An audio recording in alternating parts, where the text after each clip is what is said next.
Hai, saya Caca. Sesi ini kurang lebih menjelaskan gimana Photoshop berurusan sama warna. Dan berikut adalah hal-hal yang akan saya bahas. Sesi ini nih cenderung teknis dan cukup panjang. Jadi kalau kamu perlunya informasi yang praktis, bisa jadi sesi ini nggak perlu ditonton sih. Tapi tentu kalau mau cek-cek langsung ke poin tertentu bisa juga. Klik aja timestamp yang ada di deskripsi. Mari kita mulai. Kamu nonton video ini kan di sebuah layar ya, yang kemungkinan besar adalah layar monitor atau handphone. Nah, warna yang kamu lihat di layar ini dihasilkan cuma dari kombinasi 3 warna cahaya, yaitu merah, hijau, dan biru, alias RGB. 3 warna ini disebutnya warna primer, dan sistem kombinasi dengan cara ini disebutnya sistem warna aditif. Di Photoshop, pemilihan sistem warna ini adanya di color mode.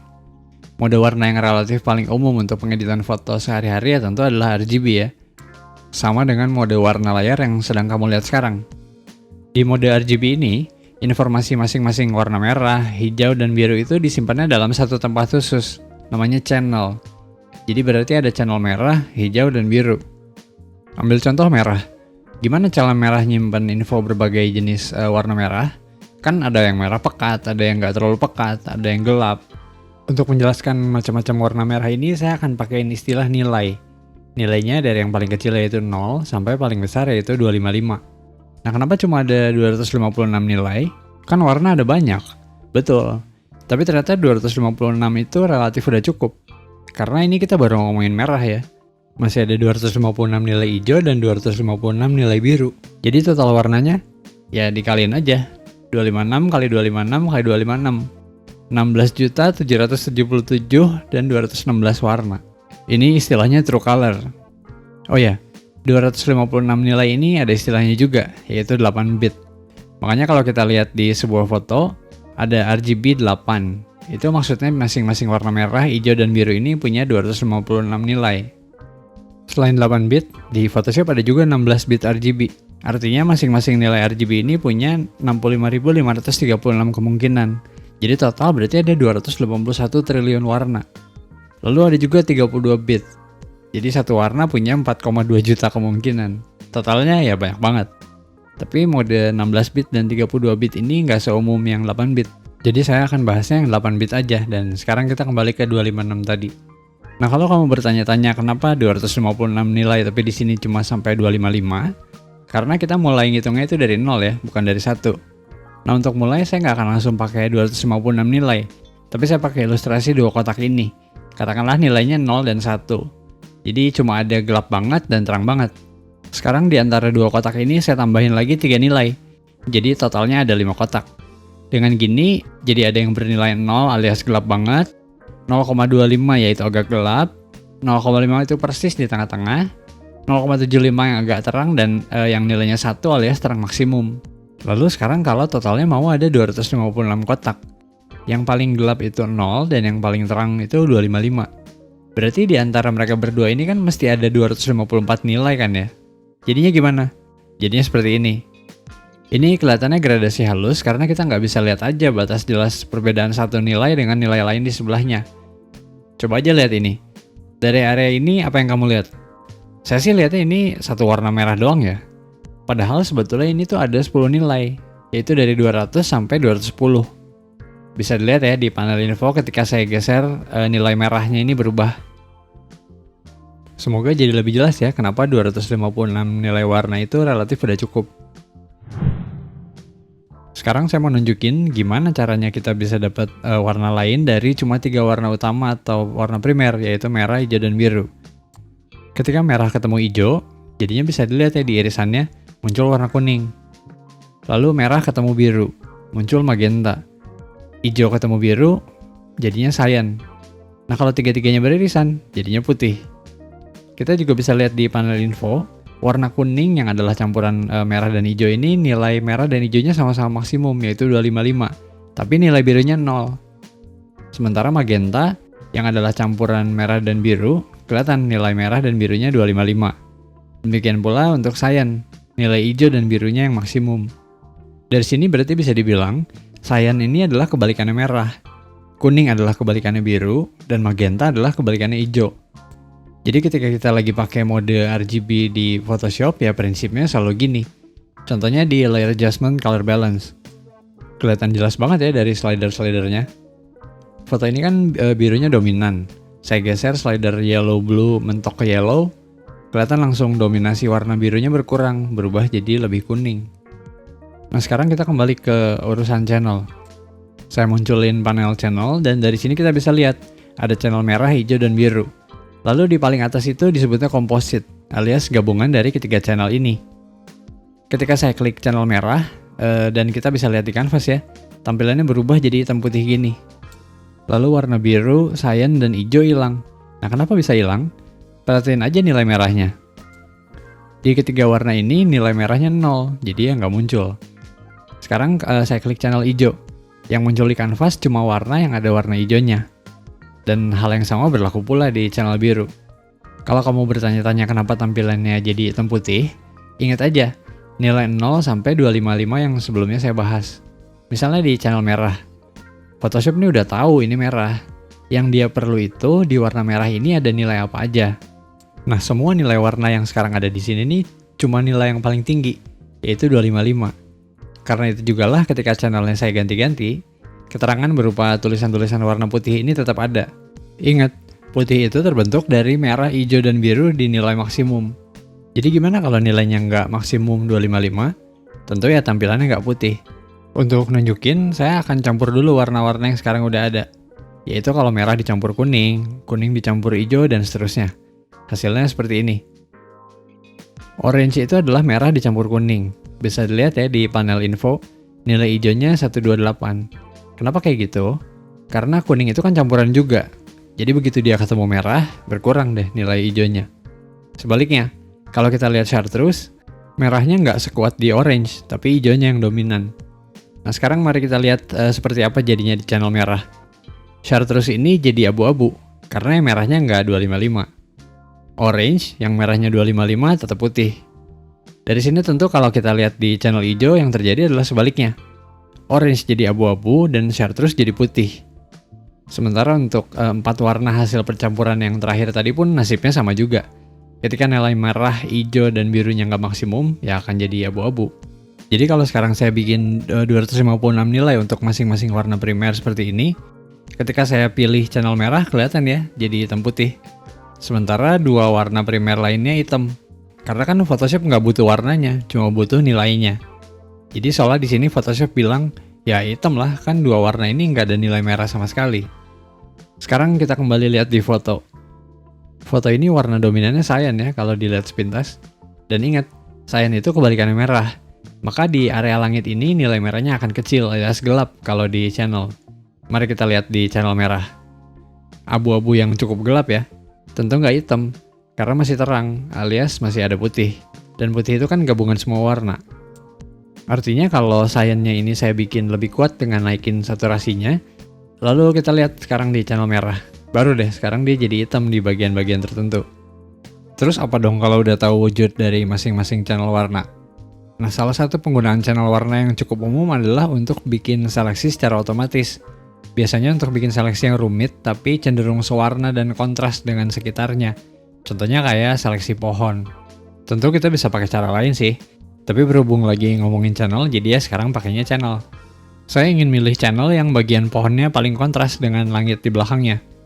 Dan ternyata di sini yang paling kontras adalah channel biru. Nah walaupun area pohon lebih gelap di channel merah, tapi langitnya channel merah ini lebih gelap juga dari channel biru. Jadi saya duplicate channel biru ini dengan klik kanan dan pilih duplicate channel. Namanya saya bikin seleksi pohon, lalu klik OK.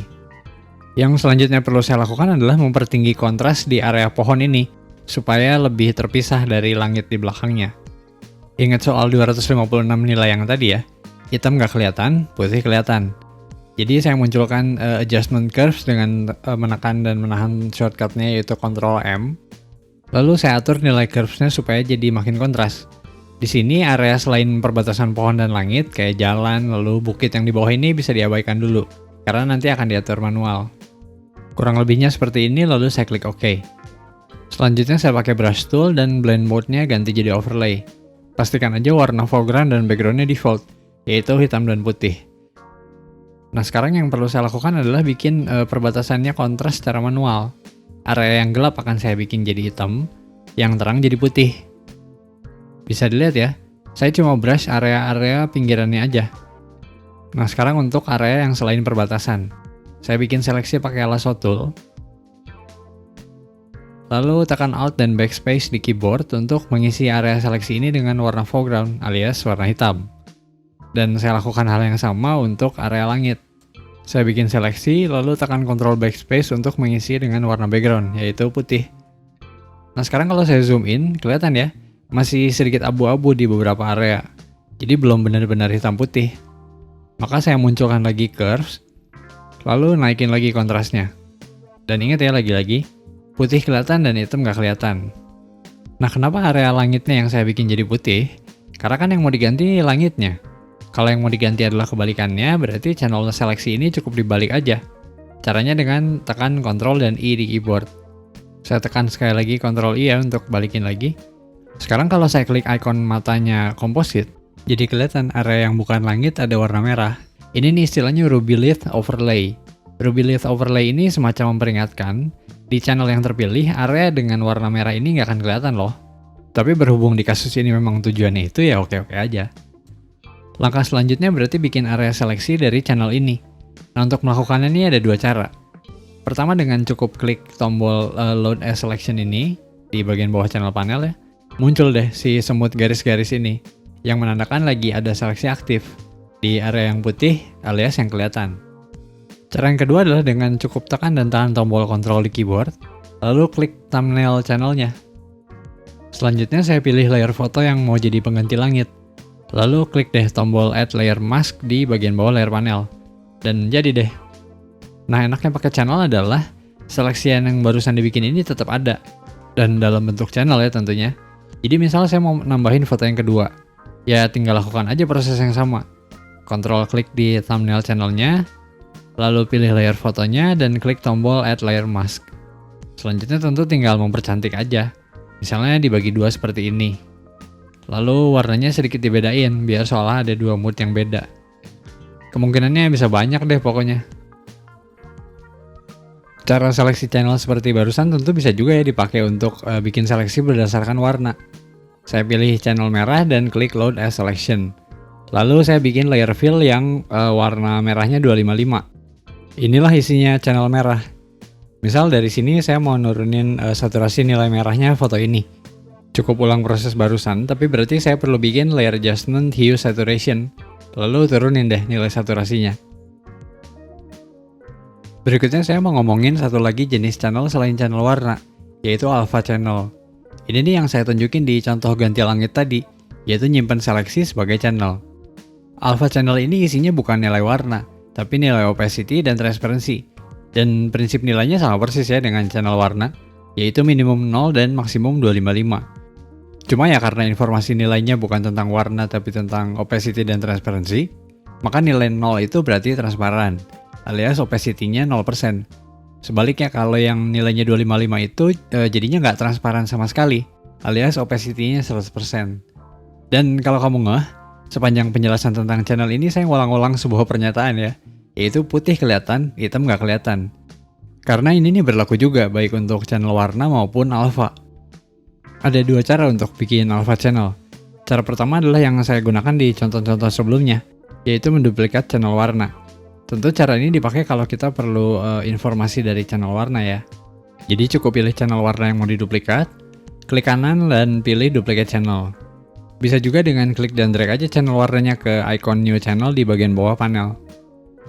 Cara yang kedua adalah dengan bikin sebuah channel baru.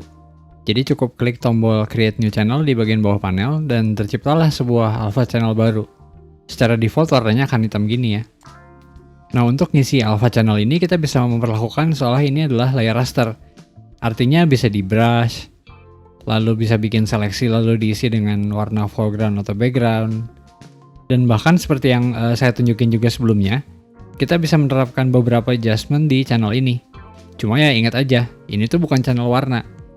Jadi ketika channelnya terpilih lalu saya ganti warna foreground jadi biru misalnya, kita bisa lihat jadinya tetap abu-abu ya warna foregroundnya.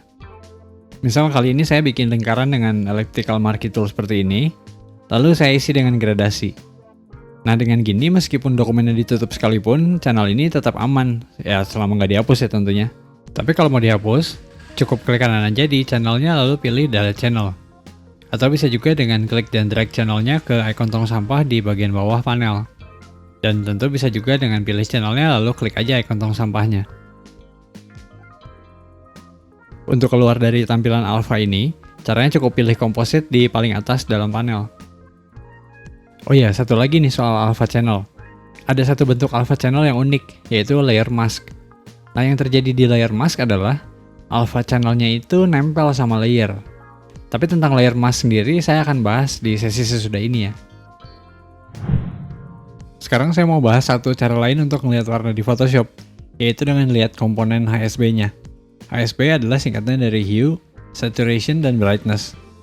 Saya mulai dulu dari komponen yang pertama yaitu Hue. Di awal tadi kita udah lihat ya, campuran dari warna-warna primer. Sekarang bentuknya saya ubah dikit jadi seperti ini, tapi isinya masih sama kok. Nah karena di lingkaran, kalau saya munculin sudut seperti ini bisa-bisa aja dong ya. Mulai dari merah itu 0 derajat. Searah jarum jam bertambah 30 derajat jadi oranye dan seterusnya sampai kembali lagi ke merah. Nah dari sini kita bisa lihat juga tampilan lain dari warna aditif.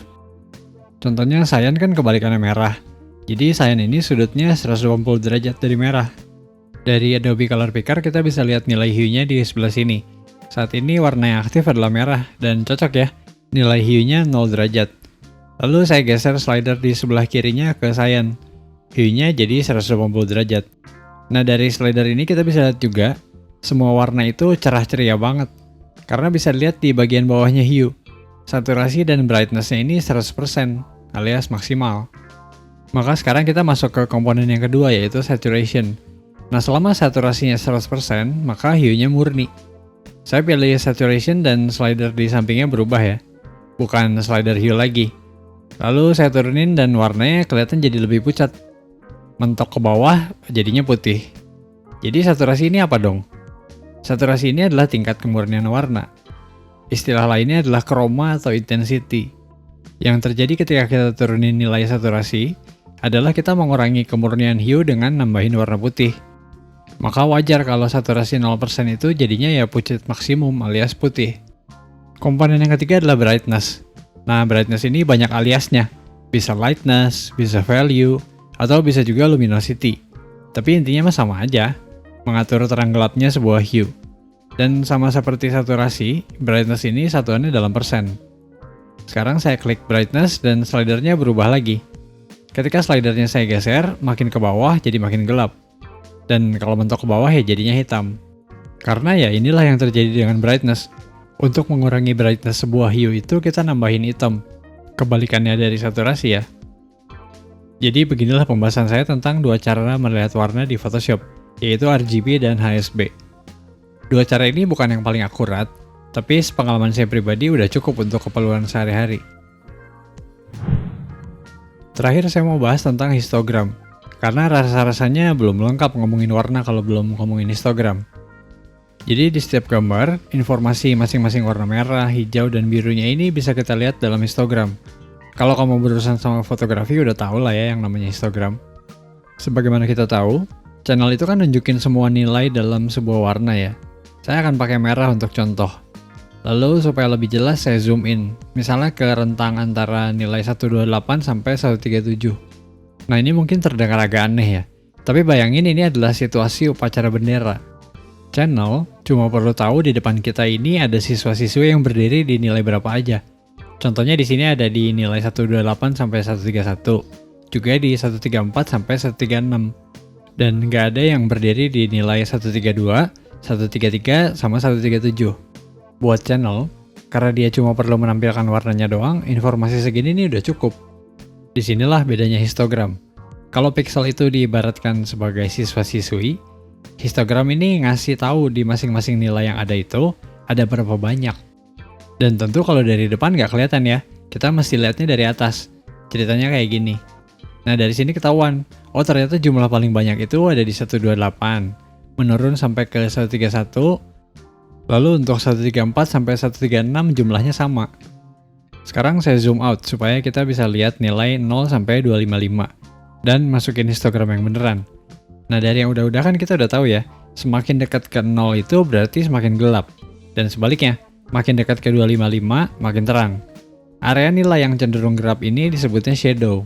Sebaliknya yang terang ini disebutnya highlight. Nah, di antara kedua bagian ini disebutnya midtone. Garis pembatasnya ini saya bikin putus-putus karena sebetulnya nggak ada batas tegas yang misahin antara midtone dengan shadow atau highlight. Histogram yang lagi ada sekarang ini adalah untuk channel merah ya. Dari sini kita bisa lihat persebaran nilainya cukup merata. Ada piksel yang cukup banyak di area shadow, dan ini sih sebetulnya masih relatif wajar-wajar aja. Nggak ada yang sangat merah juga, karena kita bisa lihat di pikselnya turun sebelum 255. Jadi sebetulnya isinya kayak gimana sih kalau histogramnya bentuknya kayak gini? Isinya adalah seperti ini. Berikutnya kalau histogramnya channel hijau. Mirip sama channel merah, tapi nilai hijau di area highlightnya lebih sedikit dari merah. Dan yang terakhir, histogramnya channel biru itu seperti ini. Mirip banget ya sama yang channel hijau. Lalu kompositnya kayak gimana dong? Inilah histogram kompositnya. Bisa kita lihat ya, dari fotonya pun cukup rata. Nggak ada shadow yang terlalu pekat, ataupun highlight yang putih banget. Nah, ketika kita tahu persebaran nilai sebuah gambar, otomatis jadi punya bayangan lebih jelas tentang exposure seperti apa. Exposure itu tingkat terang gelapnya sebuah foto. Underexposure itu maksudnya gambarnya cenderung terlalu gelap, dan overexposure cenderung terlalu terang. Contoh foto yang underexposure itu seperti ini. Kelihatan ya dari histogramnya, di area shadow ada banyak nilai dan di highlight hampir nggak ada. Sementara untuk yang overexposure contohnya seperti ini. Jelas banget ya perbedaan histogramnya dengan yang sebelumnya. Di sini istilahnya mepet kanan. Nah, dari histogram kita juga bisa lihat apakah ada clipping atau enggak. Clipping alias kepotong, maksudnya itu ada area di gambar yang bernilai 0 dan atau 255. Contohnya foto ini clipping di 255. Dan dari fotonya pun udah kelihatan ya. Letaknya di area yang putih ini nih pasti. Terus emangnya kenapa kalau clipping? Nah, dengan adanya clipping, berhubung dia nilainya udah maksimum, jadi nggak bisa diturunin lagi. Apalagi untuk foto ini jumlah yang clipping cukup banyak. Jadi ketika saya coba turunin misal pakai layer adjustment curves, ya langsung hancur. Histogram seperti ini nih istilahnya combed, alias kayak sisir. Ada banyak bagian yang bolong-bolong, artinya nggak ada nilai di bagian yang bolong tersebut. Dan di canvas pun kita bisa lihat, muncul garis-garis. Ini nih istilahnya color banding. Nah, soal clipping ini, memang kalau filenya udah jadi, apalagi dalam format terkompresi seperti JPEG gitu ya, harapan bisa diselamatkan itu bisa dibilang mustahil sih. Maka untuk mencegah, memang mesti pas potretnya aja sebisa mungkin dihindari. Tapi tentu kembali ke visi pembuat gambarnya. Contohnya fotonya Barack Obama oleh Nadav Kandar ini. Kalau exposure-nya dibikin dalam tanda kutip jadi bener, tanpa clipping gitu ya mood fotonya pasti berubah. Karena buat Nadav Kandar, visinya dia ya seperti ini. Jadi ketika ada pertanyaan, lalu histogram yang bagus itu seperti apa? Menurut saya pertanyaan ini bisa diartikan sebagai exposure yang bagus itu kayak gimana? Dan jadinya rute jawabannya ada dua. Kalau fotonya untuk diedit lagi, apalagi dengan cukup ekstrim, tentu sebisa mungkin hindari clipping. Kalau nggak bisa ya mau nggak mau mesti ambil beberapa foto dengan exposure beda, atau istilahnya bracketing. Dan kemudian diproses sehingga jadilah sebuah gambar yang punya rentang tonal lebih lebar, atau istilahnya HDR, alias High Dynamic Range. Tapi kalau fotonya bukan buat diedit lagi sih, saya asumsikan yang motret udah paham betul ya apa yang dia mau. Jadi respon untuk pertanyaan tadi adalah bebas. Di Photoshop, histogram itu bisa dimunculkan dari menu bar window, lalu pilih histogram. Paling atas ada yang namanya channel selector. RGB itu berarti yang ditampilkan histogram untuk komposit. Bisa juga kita milih histogram untuk channel satuan. Lalu ada pilihan juga untuk luminosity, alias cuma tingkat terang gelapnya komposit. Dan yang terakhir adalah colors untuk menampilkan semua channel warna secara bersamaan. Untuk pilihan tampilannya sendiri ada 3, yaitu compact, jadinya kecil seperti ini, lalu expanded yang lebih besar, dan all channels view untuk menampilkan histogram masing-masing channel secara bersamaan. Nah, ketika milih selain compact, kita bisa juga memunculkan statistik dari fotonya. Lalu ada juga pilihan untuk menampilkan histogram channel dalam warna channelnya.